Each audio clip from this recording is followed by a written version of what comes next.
কি হলো সমস্যা কি আপনাদের? আমার কথা শুনবেন কি শুনবেন না? তাহলে থামেন, কথা বলবেন না। ভাই ওনাদের কাজটা আগে করতে দেন, 5 মিনিট করে দেন। আমি খুব অসুস্থ ভাই, আপনারা দয়া করে একটু কিছুক্ষণ চুপচাপ থাকেন। আমি খুবই অসুস্থ, আমি বারবার অনুরোধ করছি যে আপনার একটু নিরাপত্তা পালন করলে আমার ধীরে সুস্থ কথা বলতে পারবো, সময় খুব বেশি নাই।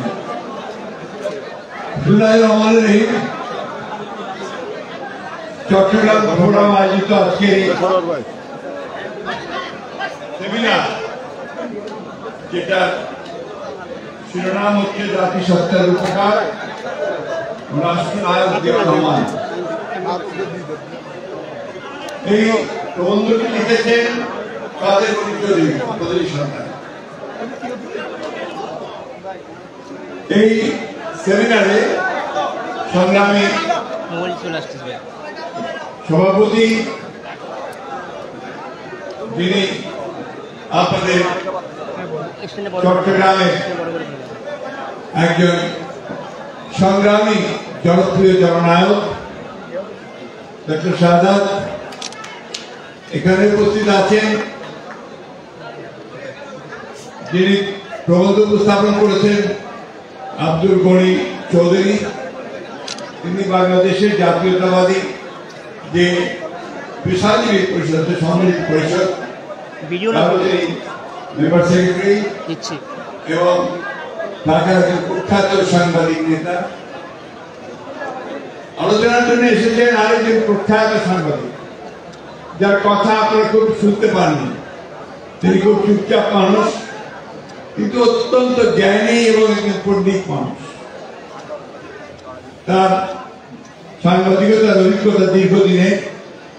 তিনি আমাদের দেশনেত্রী বেগম খালেদা জিয়ার প্রেস সেক্রেটারি হিসেবে কাজ করেছেন অনেক দিন, কিন্তু অনেক গবেষণা আছে, বিশেষ করে প্রেসিডেন্ট জিয়াউর রহমান সাহেবের উপরে এবং দেশনেত্রী বেগম খালেদা জিয়ার জীবনের উপরে তার অনেকগুলো গবেষণা গ্রন্থ আছে। এখানে উপস্থিত আপনাদের চট্টগ্রাম বিভাগের যিনি বিএনপির সাংগঠনিক দায়িত্বে রয়েছেন, আপনাদের প্রিয় নেতা জনাব মাহবুব আলম শামীম, এখানে উপস্থিত আছেন কেন্দ্রীয় নেতা উপদেষ্টা খন্দকার, আছেন আমাদের এসএম ফজলুল হক, এছাড়াও কেন্দ্রীয় নেতৃবৃন্দ অনেকেই আছেন এখানে। ওই জনগণের নাম শুনে টানে সবাই চলে আসে, স্বাভাবিকভাবেই তারা এখানে এসছেন। আর এখানে উপস্থিত আছেন আপনাদের চট্টগ্রামের এবং পার্বত্য চট্টগ্রামের জেলাগুলোর তিনটি বিপ্লবী নেতৃবৃন্দ। আমার সামনে উপস্থিত আমাদের পেশাজীবী ভাই বোনেরা এবং চট্টগ্রামের পার্বত্য অঞ্চল থেকে আগত আমাদের ভাই ও বোনেরা, আসসালামু আলাইকুম। অন্যান্য ধর্মের মানুষদেরকে আদাব। এই চট্টগ্রামের মাটি আমার জন্য একটা পূর্ণভূমি। এই জন্যে যে এই চট্টগ্রামের মাটি সবসময় স্বাধীনতার জন্য প্রাণ দিয়েছে। সেই ব্রিটিশ আমল থেকে শুরু করে এখন পর্যন্ত স্বাধীনতার জন্য চট্টগ্রামের মানুষ, চট্টগ্রামের মানুষ তারা বিদ্রোহী মানুষ। মাস্টারদা, সূর্য সেন, পৃথ্বীলতা ওয়াদ্দেদার থেকে শুরু করে পরবর্তীকালে পাকিস্তান আন্দোলনের নেতৃবৃন্দ এবং বাংলাদেশের স্বাধীনতার যে আন্দোলন, সেই আন্দোলনে চট্টগ্রামের মানুষেরা অনেক অবদান রেখেছে।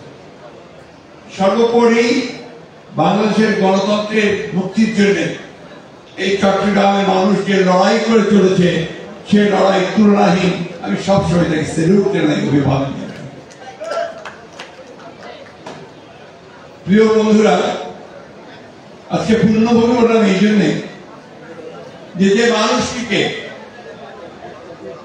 আমরা স্মরণ করি প্রায় প্রতিদিনই বলা যায় যে মানুষটি নাহলে আজকে বাংলাদেশের এই ভূখণ্ড স্বাধীনতা পেত না। যে মানুষটি তার খুব স্বল্প রাজনৈতিক জীবনে বাংলাদেশের চেহারাটাকে আমূল পরিবর্তন করে দিয়েছিলেন, সেই মানুষটি তার যুদ্ধের সূচনা আপনাদের এই চট্টগ্রামের মাটিতে কালুঘাট বেতার কেন্দ্র থেকে, তাই না? এখানে যুদ্ধ হয়েছে। আবার দেখেন, আমরা কি হুকুম জানি না, কাকতালীয় ভাবে আমাদের এই দেশের জন্য সাদা বরণ করেছেন আপনাদের চট্টগ্রামের মাটিতে। এই দেশের শত্রুরা, কিছু বিভ্রান্ত সৈনিকেরা তাকে সেদিন নির্মমভাবে হত্যা করেছেন। তিনি প্রাণটাও দিয়েছিলেন এই দেশের জন্য। শহীদ প্রেসিডেন্ট জিয়া রহমানের অবদান, তার কৃতিত্বের কথা, তার মেধা যোগ্যতার কথা এই এত স্বল্প পরিসরে বলে শেষ করা যায় না। গণি চৌধুরীকে আমি ধন্যবাদ জানাতে চাই, যিনি চেষ্টা করেছেন 10 পৃষ্ঠা একটা প্রবন্ধের মধ্যে শহীদ জিয়ার একটা দিক তুলে আনতে। সেদিকটা হচ্ছে যে জাতিসত্তার উপকার, এটা খুবই প্রয়োজনীয় দিক। এই জাতিসত্তার ব্যাপারটা আমাদের কাছে সকলের বোঝা উচিত, যেটা অনেকেই এখানে আলোচনা করেছেন, আমি সেই বিষয়ে খুব বেশি যাব না। শুধু একটি কথা বলতে চাই যে যখন শেখ মুজিবুর রহমান বলেছিলেন যে আমরা সবাই বাঙালি, তখন কিন্তু পার্বত্য চট্টগ্রামের মানুষদের নাম থেকে শুরু করে যারা তখন নেতৃত্বে ছিলেন তারা একমত হননি। তারা বলছিলেন আমরা তো বাঙালি নই, আমরা আমাদের প্রত্যেকের আলাদা আলাদা জাতিসত্তা রয়েছে, যেটাকে আমরা ক্ষুদ্র জাতিসত্তা বলি, তাহলে এদের পরিচয় কি হবে? অন্যদিকে আমরা যারা বাঙালি, আমরা তো শুধু বাঙালি বললে আশেপাশের যে রাজ্যগুলো আছে, দেশগুলো আছে, সেখানেও তো বাঙালি আছে। পশ্চিম বাংলায় বাঙালি আছে, আসামে বাঙালি আছে, ত্রিপুরায় বাঙালি আছে, তাহলে তারা কি?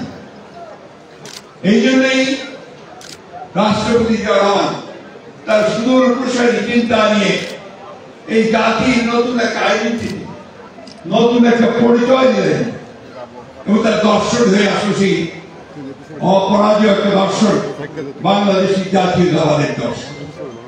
এই জন্যই বাংলাদেশি জাতীয়তাবাদ বলি আমরা, এখানে শহীদ হচ্ছেন সেই বাংলাদেশি জাতীয়তাবাদের রূপকার। প্রিয় বন্ধুরা, এর যে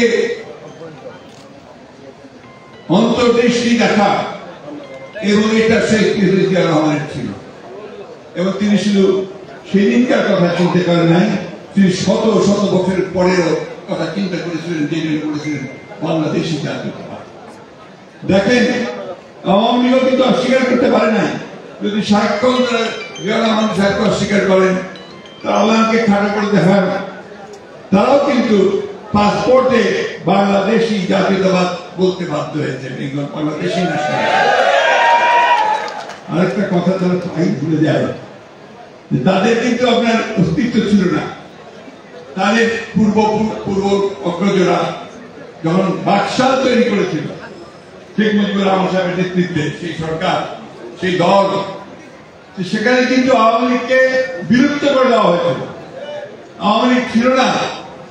দ্বিতীয়বার আওয়ামী লীগের জন্ম হয়েছিল শহীদ প্রেসিডেন্ট জিয়া রহমান যখন এক দল থেকে বহুদলীয় গণতন্ত্র প্রবর্তন করলেন, মাল্টি পার্টি সিস্টেম নিয়ে আসলেন, তখনই আবার আওয়ামী লীগ দরখাস্ত করে বাংলাদেশ আওয়ামীকে কিন্তু নিবন্ধিত করেছে। অনেকেই আমরা মনে করি না, মনে করতে চাই না, আওয়ামী লীগকে একেবারে মনে করতে চাই না। সারাক্ষণ একটা কথা বলতে থাকে যে জিয়া রহমানের কোন কৃতিত্ব নাই, আরো মিথ্যা অপেক্ষা আমাদের দিতে থাকে, পাকিস্তানের চট ছিলেন, যুদ্ধ করেন নাই। এই কথাগুলো অনেক কথা এসে যাবে, যে কথাগুলো ওনাদের পছন্দ হবে না, ওনাদের গায়ে আগুন জ্বলে যায় যখন আমরা সত্য কথা বলি। বাংলাদেশের মানুষ 1971 সালে জনসংগ্রামের মধ্য দিয়ে চরম জায়গায় পৌঁছে গেছে, যখন প্রতিটি মানুষ অপেক্ষা করছে একটা চূড়ান্ত একটা সংগ্রামের মধ্য দিয়ে পাকিস্তানি হানাদার বাহিনীকে সরিয়ে বাংলাদেশের মানুষ তারা তাদের রাষ্ট্র ক্ষমতা দখল করবে। সেই সময় পাক হানাদার বাহিনী যখন আক্রমণ করলো, গণহত্যা শুরু করলো 25 মার্চ রাত্রে, সেই সময় তারা কিন্তু সেদিন সব পালিয়ে চলে গিয়েছিলেন, দেশে কেউ ছিলেন না। একমাত্র তাদের নেতা তিনি থেকে গিয়েছিলেন, তিনি পাকিস্তানের কাছে আত্মসমর্পণ করেছেন। এই কথাগুলো বলতে বাধ্য হচ্ছি, বলতে চাইনি, কারণ তারা সারাক্ষণই এই কথাগুলো বলতে থাকেন। আর একজন মাত্র ব্যক্তিকে একেবারে আপনার মহৎ করে মহিয়ান করে আর কেউ নেই, এক নেতা এক দেশ, ওই শেখ মুজিবের বাংলাদেশ, এটা ছাড়া কোনো। কিন্তু সেই দিন এই হতবাক জাতি, কিংকর্তব্য বিমূঢ় জাতি সেদিন 26 তারিখে একটা কণ্ঠ শুনতে পেয়েছিল। সেই কণ্ঠটি ভেসে গিয়েছিল আপনাদের চট্টগ্রাম থেকে। বেকারে আমি মেজর জিয়া বলছি, এই একটা শব্দ, এই একটা কথা আমার সেই সময় যখন উচ্চারণ করলেন, we revolt against the occupation army of Pakistan, এবং আমরা বাংলাদেশের স্বাধীনতা ঘোষণা করছি, তখন সেই স্ফুলিঙ্গের মতো তুলে উঠেছিল সমগ্র বাংলাদেশ। শুরু হয়েছিল স্বাধীনতা যুদ্ধ, মুক্তির যুদ্ধ। কোনো উপায় নেই।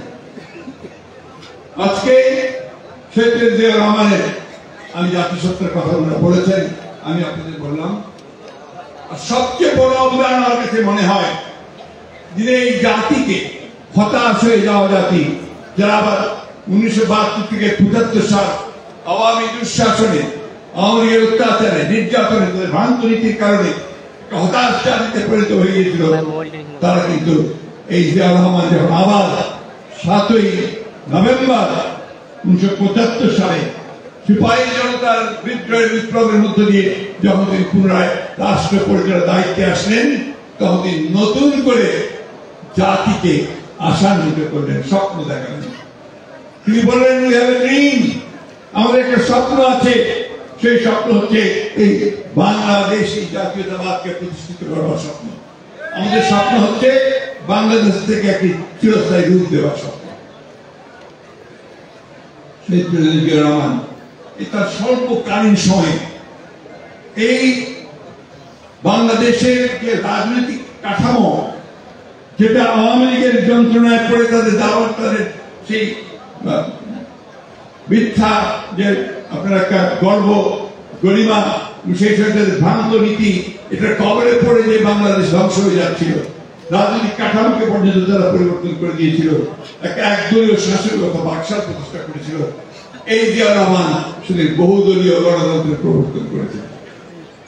গণতন্ত্র একটি মাল্টি পার্টি সিস্টেম, এখানে এক একটা দল, এক একটা মত, তাদের ভিন্ন ভিন্ন মত প্রকাশ করবে, সবগুলোর সম্মেলনে গণতন্ত্র বিকশিত হবে, একটা ফুলের বাগান তৈরি হবে। শত ফুল পড়তে দিয়েছিলেন তিনি, এবং সেটা তিনি সূচনা করেছিলেন। তার আগে ওই 4 বছর কি ছিল আওয়ামী লীগ শাসনে আসার পরে? আওয়ামী লীগ 72 সালে রাষ্ট্র পরিচালনার দায়িত্ব নিয়েছিল। কি ছিল সেই তার রাষ্ট্র পরিচালনার সময়টা? সেই রাষ্ট্র পরিচালনার সময় ছিল দুঃশাসন, দুর্নীতি, ব্যর্থতা এবং দুর্ভিক্ষ। আওয়ামী লীগ ক্ষমতা আসার পরে পরে জনগণ তাদের প্রতি, বিশেষ করে অবিসংবাদী নেতা, অবিসংবাদ্য নেতা জয়গান গাচ্ছে, এবং তার নেতৃত্বে মানুষের ধারণা করে এবার পরিবর্তন হবে, দেশে শান্তি শৃঙ্খলা ফিরে আসবে। তখন দেখা গেল যে তার উল্টোটা হচ্ছে। আওয়ামী লীগের লোকেরা তারা ভক্ষক হয়ে সাধারণ মানুষের অত্যাচার নির্যাতন শুরু করেছে, গণতন্ত্র এটা নির্বাসিত করেছে। তখন একটি বিরোধী দল বলতে কিছুই ছিল না ভাইয়া, তখন কিন্তু বিরোধী দল বলতে প্রায় কিছুই ছিল না। অন্যান্য যারা বিরোধিতা করত সে বিরোধিতা করার সময় সাহস তাদের ছিল না।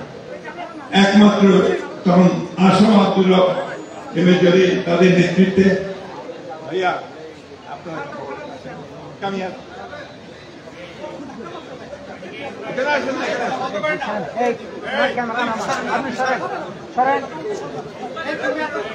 আপনি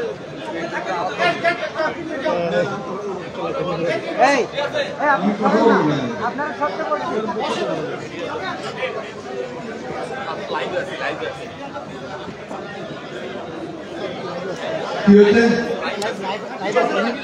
লাইভ তো থাকবেন আপনারা, কিন্তু unfortunately you don't behave like একটু মানে ঠিক মতো ব্যবহার করলে আমরা কিছু কথা বলার সুযোগ পেতে পারি। আর প্রিয় বন্ধুরা, যে কথা বলছিলাম, আমাদের বয়স হয়ে গেছে তো আমরা কথা বলতে খেয়ে গাইয়ে দেব। আর আপনারা এই জিনিসগুলো একটু খেয়াল রাখবেন প্লিজ। এই মাল্টি পার্টি যে ডেমোক্রেসি, এটা তারা চায় না। তারা সবসময় চেয়েছে তারা নিজেরাই একমাত্র শাসন করবে, অন্য কেউ শাসন করবে না। তারা পাঠ করবে, সবকিছু তারা নিয়ে চলে যাবে। করেছে তাই। ওই 5 বছর ছিল আমাদের দুঃশাসনের বছর। আপনার ভাই আছেন, তিনি জানেন ওই সময় কতগুলো বই বেরিয়েছিল। সেই বইগুলো আমরা এখানে অনেকেই পাই না এখন। আওয়ামী লীগের দুঃশাসন 5 বছর, আওয়ামী লীগের শাসন আমার 5 বছরের অনেকগুলো বই বেরিয়েছে, কিন্তু দুর্ভাগ্যক্রমে সেই বইগুলো এখন আউট।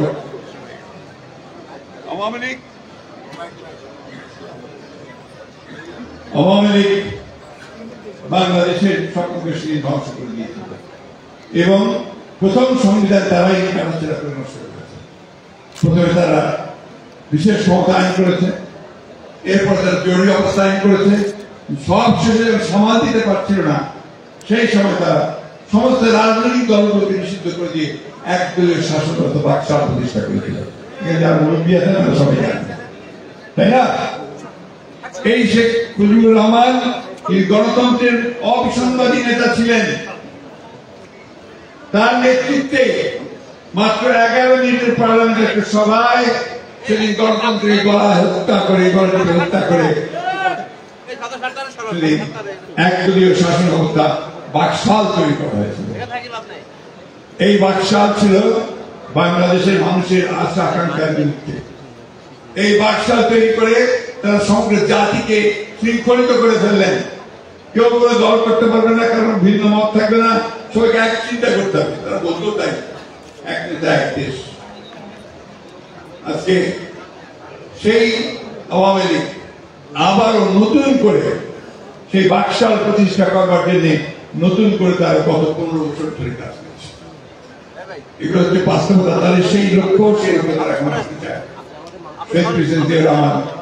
রাজনৈতিক পট পরিবর্তন করে সেই ব্যবস্থাকে বাতিল করে দিয়ে তিনি বহুদলীয় রাজনীতির ব্যবস্থা করেছিলেন, গণতন্ত্রের ব্যবস্থা। বন্ধুগণ, এগুলো হচ্ছে বাস্তবতা। এগুলো বললে ওরা পছন্দ করে না, দেখবেন তখন তাদের গা জ্বলে যায়। তো জিয়া রহমান সাহেবকে তারা গালিগালাজ করতে থাকে, বিভিন্ন রকম মিথ্যা কথা বলে এবং তাকে ছোট করে দেখাতে চায়। আমরা শেখ মুজিবুর রহমান সাহেব আমাদেরকে কখনোই ছোট করি না।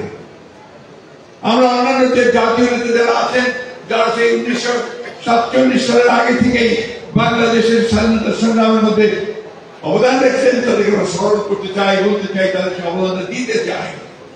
দেইও আমরা, তারা দিতে চায় না। একজন মাত্র মানুষ, তাদের কাছে তিনি সব।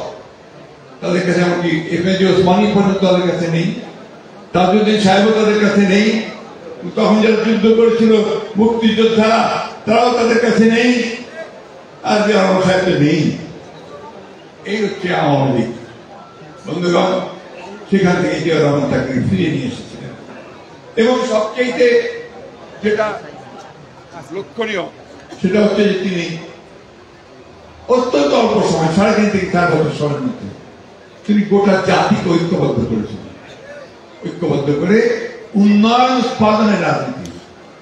কারণ দুর্ভিক্ষ হয়েছিল তার কিছু জায়গায় আমাদের শাসন আমলে, মানুষ না খেতে পেয়ে মারা গেছিল, লাখো মানুষের না খেতে পেয়ে মারা গেছিল 1974 সালে।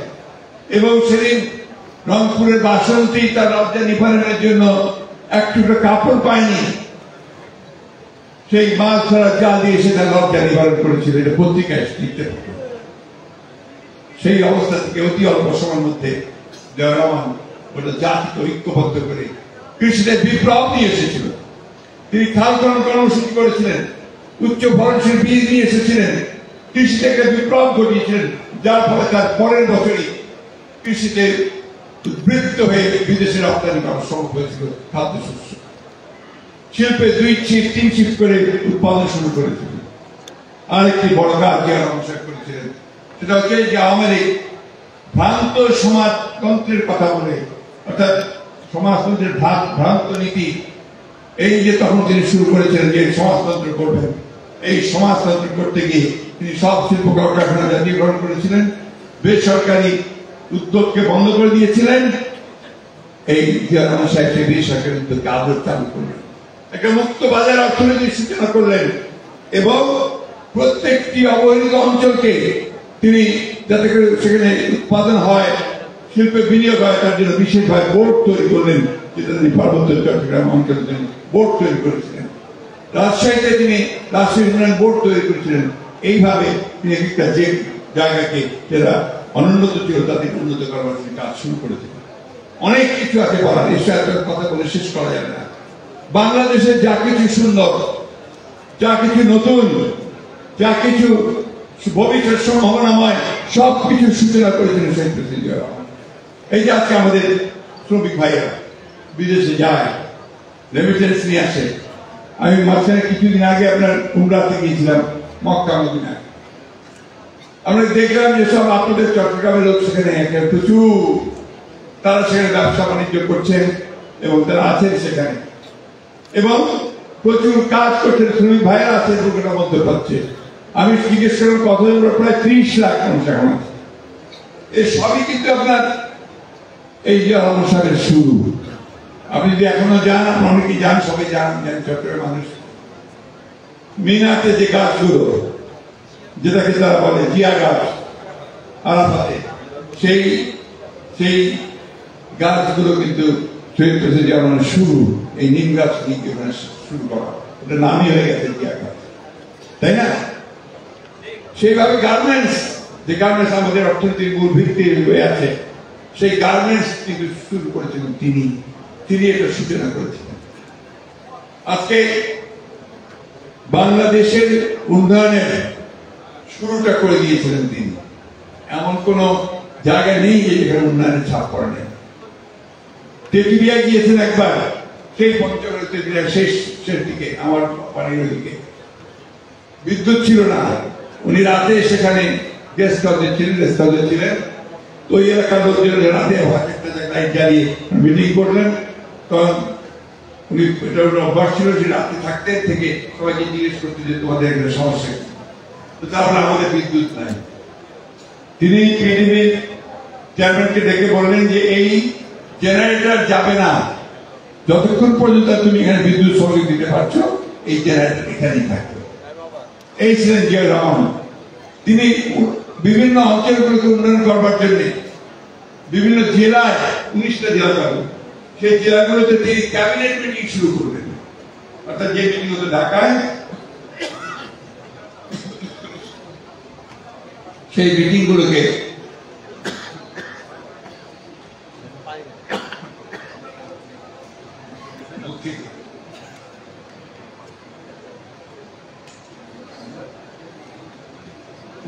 সেই জেলাগুলোতে ক্যাবিনেট মিটিং করে তাৎক্ষণিকভাবে সেই জেলাগুলোর সমস্যাকে তিনি আপনার সমাধানের জন্য নির্দেশ দিলেন। একদিকে না, চতুর্দিকে তার যোগ ছিল, কালচার, সংস্কৃতি। রংপুরে একবার গেলেন, রংপুরে গিয়ে রাত্রে বেশিরভাগ জায়গায় তিনি যেখানে যেতেন রাত্রি যাপন করতেন তাদের সব সমস্যা জানার জন্য। সেখানে গিয়ে তিনি একটা ছোট মেয়ে খুব চমৎকার ভাবে গান শুনলেন। তিনি বললেন যে মেয়েটা কে, সেখানকার আমাদের একটা মেয়ে ভাবে গান গায়, নাম কি? ওটার নাম হচ্ছে বেবি নাজনীন। এখন সেই বেবি নাজনীন আপনাদের গোটা বাংলাদেশের মানুষের কাছে একজন জনপ্রিয় গায়িকা। এই মেয়েটিকে সেদিন তিনি তুলে দিয়েছেন। এই যে পৃথিবীতে নতুন কুড়ি সূচনা করেছিলেন তিনি, সেই নতুন জন্য তার মনুষ্যকে বাড়ানোর জন্য তিনি শিশু একাডেমি তৈরি করেছিলেন। মহিলাদের কর্মের সুবিধার জন্য, তাদেরকে উন্নতি করার জন্য তাদের জন্য একটা আলাদা মন্ত্রণালয় করেছিলেন, মহিলা মন্ত্রণালয়, শিশু মন্ত্রণালয়। সব জিয়া রহমানের শুরু করা, এগুলো অস্বীকার করতে কোনো পথ, এগুলো ইতিহাস। আজকে সেই জিয়া রহমানকে রেখে আসলে মুছে ফেলতে চায়। একটি মাত্র কারণ, জিয়া রহমান হচ্ছে মানুষের কাছে সেই মানুষ, সেই নেতা যিনি তাদের নেতা নন, যিনি তাদের স্বপ্নদ্রষ্টা এবং তাদের দৃষ্টি যিনি দেখাতেন দূরে, সামনের দিকে নিয়ে যেতেন। ইচ্ছা করলে কি আর নাম মুছে ফেলা যায়, স্মৃতি মুছে ফেলা যায়? জিয়া রহমানের নাম কি আপনারা ভুলবেন কোনোদিন? ভুলবেন না। কারণ কি জানেন? আমি ছোট্ট একটা উদাহরণ দিয়ে দিই। ফিডেল ক্যাস্ট্রো, কিউবা একটা দেশ আছে আমেরিকার পেটের মধ্যে, আলাদা একটা সত্তা নিয়ে, সেই দেশে যখন স্বাধীনতা যুদ্ধ হচ্ছিল, ফিডেল ক্যাস্ট্রোর নেতৃত্বে তিনি একবার গ্রেফতার হয়েছেন। গ্রেফতার হওয়ার পরে তিনি কাঠগড়ায় থেকে তার কারণ হলো তাকে 12 বছর জেল দেওয়া হলো। তিনি বললেন, condemn me, it doesn't matter, he still loved me. আমাকে তোরা বিচার করে আমাকে শিক্ষা দিতে পারো, কিন্তু ইতিহাস আমাকে ধারণ করবে। সেই ইতিহাস ধারণ করেছে জিয়া রহমানকে, তাকে ছোট করে দেখানোর কোন সুযোগ নাই। বন্ধুগণ, তার যে বাংলাদেশী জাতীয়তাবাদ, সেই বাংলাদেশী পতাকা, সেই শত্রুরা ভেবেছিল যে জিয়া রহমানকে হত্যা করলেই বাংলাদেশী জাতীয়তাবাদ রাজনীতি চলে যাবে। আমি দেরি করব না, কারণ সময় চলে যাবে, অনেকেই বাইরে যাবেন। সেই জাতীয়তাবাদের পতাকা তিনি তৈরি করেছিলেন, আর তার ইন্তেকালের পরে, তার শাহাদাতের পরে তারা ভেবেছিল যে এটা চলে যাবে, আর জাতীয়তাবাদ বলতে কিছু থাকবে না, বিএনপি বলতে কিছু থাকবে না। তারা সেদিন কিন্তু আপনার ওই ভুল ধারণা হয়ে ভেঙেছিল তাদের। যখন তারই যোগ্য উত্তরাধিকারী সহধর্মিনী দেশনেত্রী বেগম খালেদা জিয়া ঘর থেকে বেরিয়ে এসে সেই পতাকা তুলে ধরেছিলেন। 9 বছর তিনি স্বৈরাচারের বিরুদ্ধে সংগ্রাম করেছেন, লড়াই করেছেন, করে তিনি গণতন্ত্রকে ফিরিয়ে নিয়ে এসেছেন, তাই না? আপনাদের এখানে অনেকে আছেন, বাদুর শহর, অনেকে এখানে সব পুরনো নেতারা, তারা সবাই সেই দেশের বেগম খালেদা জিয়ার সঙ্গে সেই যুদ্ধে, সেই লড়াইয়ে শরীক ছিল। আজকে আপনারা লড়াই করছেন, সংগ্রাম করছেন আরেকজনের নেতৃত্বে, যিনি সেই পতাকাকে তুলে নিয়েছেন দেশের থেকে ষড়যন্ত্রমূলক ভাবে মিথ্যা মামলায় সাজা দিয়ে আটক করে রাখার ফলে আমাদের নেতা ভারপ্রাপ্ত চেয়ারম্যান জনাব তারেক রহমানের হাতে সেই পতাকা। শেষ করতে চাই, আপনারা অনেক দূরে দূরে যাবেন, শুধু এই কথা বলতে চাই, আজকে যে শাসন আমাদের উপরে চাপিয়ে দিয়েছে আওয়ামী লীগ, এরা সবসময় গণতন্ত্রের বিরোধী, এরা সবসময় এক নায়কত্বে বিশ্বাস করে এবং তারা ওই বাকশালে বিশ্বাস করে। তারা বাকশালটাই করতে চায়, একটা নতুন ছদ্মবেশে আবহে গণতন্ত্রের একটা ফাসাদ দিয়ে দিতে চায়, সেইভাবে তারা ওই তাদের শাসনকে আবার নিয়ে আসতে চায়। এই জন্য 15 বছর ধরে সম্পূর্ণ বেআইনি ভাবে, বিনা ভোটে, জনগণের কোন ম্যান্ডেট ছাড়াই আজকে শুধুমাত্র রাষ্ট্রযন্ত্রকে দখল করে তারা ক্ষমতাকে দখল করে আছে। এবং আমাদের যে স্বপ্নগুলো ছিল 1971 সালে আমরা যুদ্ধ করেছিলাম, সমস্ত স্বপ্নগুলোকে খান খান করে দিয়ে এখন তারা শুধুমাত্র একটা দল, কিছু ব্যক্তি, কিছু অলিগার্ক, তাদেরকে আজকে সমস্ত সুযোগ সুবিধা দিয়ে, লুটপাটের সুবিধা করে দিয়ে এই দেশে তারা একটা লুটের রাজত্ব, চুরির রাজত্ব তৈরি করে চলবে। দেখুন, ভাবতে লজ্জা হয়, বলতে লজ্জা হয় যে আমার পুলিশ বাহিনীর সাবেক প্রধান তার বিরুদ্ধে প্রতিদিন পাতায় পাতায় হাজার হাজার দুর্নীতির খবর বেরোচ্ছে। এমন খবর সারা বাংলাদেশে এমন একটা জায়গা নাই যে সে জায়গা কেন নাই, দখল করে নাই, এমনকি হিন্দু সম্প্রদায়ের জায়গা পর্যন্ত জোর করে দখল করে নিয়েছে। আর দেখেন এই সরকার কি করছে, ওই চোরকে, ওই ডাকাতকে তারা বাঁচাবার জন্য গোপনে তাকে পাচার করে নিয়েছে। লজ্জা হয়, কি বলবো জানি না। আমার সেনাবাহিনী, আমার সবচেয়ে যাদের উপর ভরসা করে, যাদের উপর সব দেশের মানুষ আস্থা রয়েছে, সেই সেনাবাহিনীর সাবেক সেনাপ্রধানের উপরে মার্কিন স্যাংশন আছে এবং মার্কিন স্যাংশন বলে দেওয়া হয় কি কি কারণে তার উপর স্যাংশন দেওয়া হচ্ছে। তার দুর্নীতি একটা প্রধান জিনিস, আর দ্বিতীয়ত মানুষের গণতান্ত্রিক অধিকারে বাধা দেওয়া, এইগুলো তারা তৈরি করেছে। একটা বেনজির নয়, একটা আজিজ নয়, অসংখ্য বেনজির আজিজরা তৈরি করেছে। চতুর্দিকে দেখবেন যে আওয়ামী লীগের সমর্থন পুষ্ট আওয়ামী লীগ সব একটা রাক্ষস হয়েছে, মাফিয়া চক্র তৈরি করেছে এবং গোটা দেশটাকে তারা গিলে খাচ্ছে। আমি বলেছি যে একটু অসুস্থ, কারণ এই কথাগুলো অনেক বড় করে বলা দরকার সকলের সামনে। আমরা যে মহান নেতার জীবনে নিয়ে কথা বলছি, তার অবদান নিয়ে কথা বলছি, তার স্বপ্ন ছিল একটা সুখী সমৃদ্ধ বাংলাদেশ, গণতান্ত্রিক বাংলাদেশ।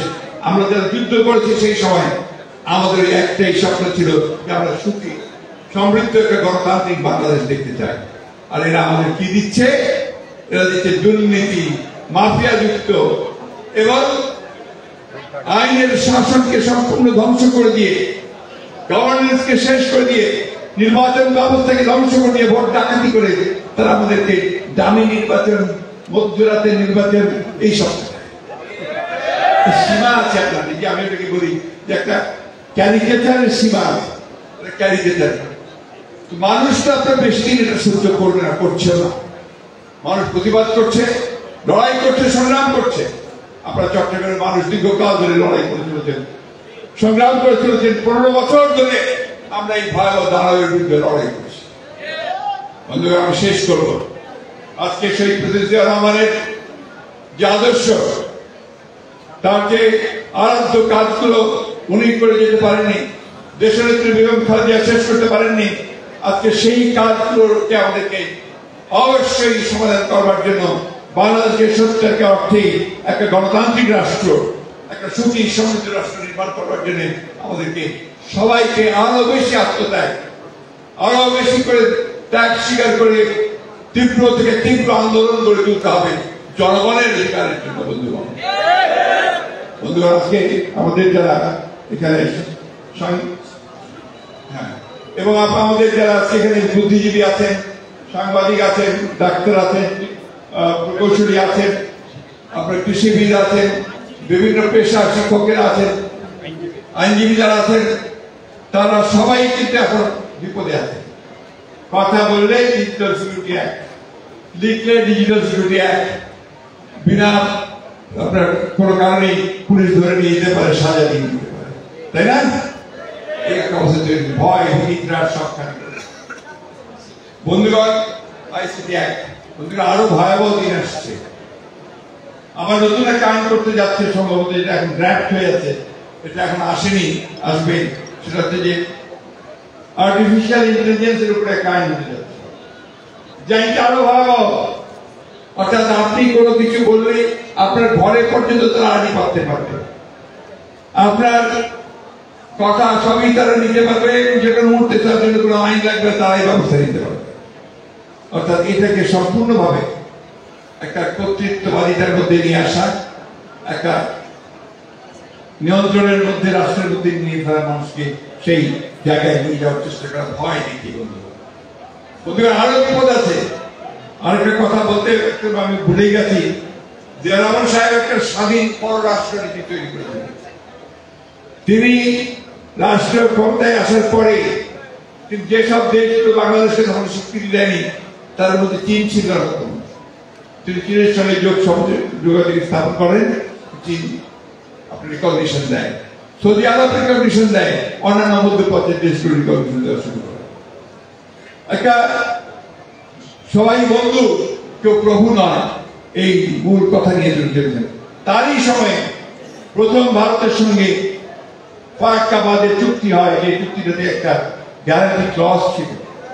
আজকে 30টা নদী নিয়ে আর পানি পাই না, আর তারা বিভিন্ন ভাবে মানুষকে বোকা বানানোর জন্য 30টা প্রকল্প করতে চায়। যারা অনেক আগে 30টা প্রকল্প করেছিলেন, কাজে শুরু করেছিলেন। আরেকটা মারাত্মক কথা কয়েকদিন আগে প্রধানমন্ত্রী বলেছেন।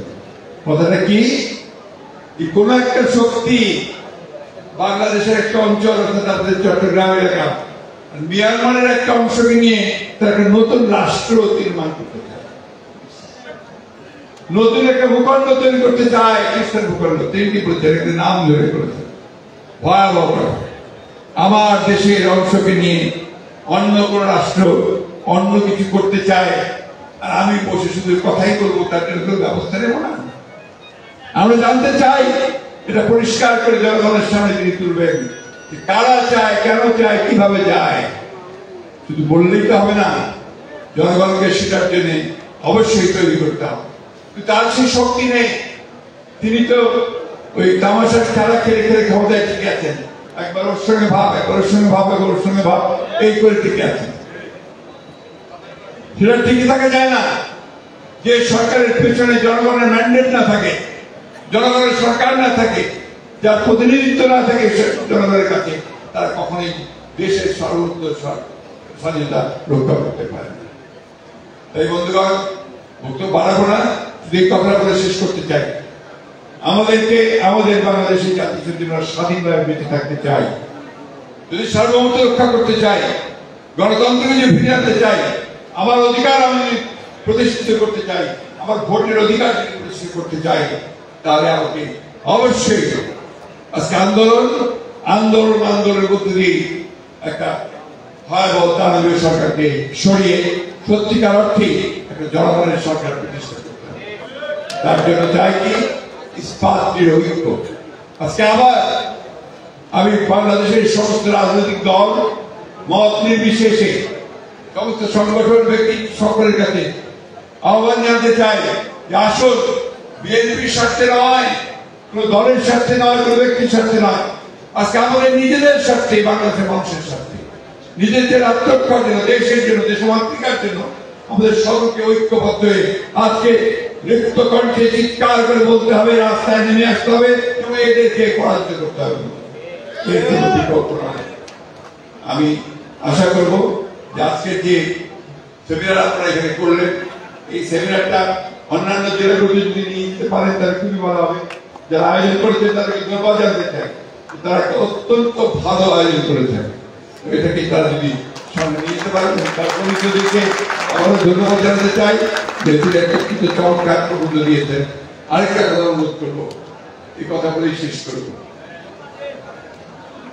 আমাদের দেশের হচ্ছে বেগম খালেদা জিয়া, তিনি অত্যন্ত অসুস্থ এবং তাকে মিথ্যা মামলা দিয়ে সাজা দিয়ে কারাগারে রাখা হয়েছিল। তারপর তাকে বাসায় নিয়ে আসা হয়েছে, বাসায় তিনি আছেন কিন্তু অসুস্থ। আপনারা সবাই তার জন্য দোয়া করবেন, শুধু নয় বন্ধুগণ, তিনি যেন মুক্ত হতে পারেন, তার জন্য আমাদেরকে আন্দোলন করতে হবে, আমাদেরকে তাকে বের করে আনতে হবে। দেশের যে বেগম খালেদা জিয়ার অবদান কোন অংশে কারো চেয়ে কম নয়। তারই নেতৃত্বে বাংলাদেশ ইমার্জিং টাইগার হিসেবে এগিয়ে আসছিল। একটা সেই বাঘ যে জঙ্গল থেকে বেরিয়ে আসছে, সেইভাবে এগিয়ে আসছিল। সেই নেত্রীকে আমাদেরকে আনতে হবে। আমাদের নেতা সুদূরে থেকে দিবারাত্র পরিশ্রম করে আমাদেরকে নেতৃত্ব দিচ্ছেন, আমাদের তরুণ নেতা, আমাদের দলের ভারপ্রাপ্ত চেয়ারম্যান, যাকে আমরা সবাই আদর করে বলেন রাষ্ট্রনায়ক। সত্যি তিনি রাষ্ট্রনায়কের ভূমিকা যেন আসতে পারেন, কাজ করতে পারেন, সেই জন্য আমাদেরকে তাকে আমার চেষ্টা করতে হবে। সবার উপরে এই দেশের মুক্তির জন্য আমাদেরকে অবশ্যই জীবন বাজি রেখে এই সংগ্রাম করতে হবে। জীবন আমি আবারও আমাকে এখানে আমন্ত্রণ জানানোর জন্য, সুযোগ দেওয়ার জন্য আমি ধন্যবাদ জানাচ্ছি।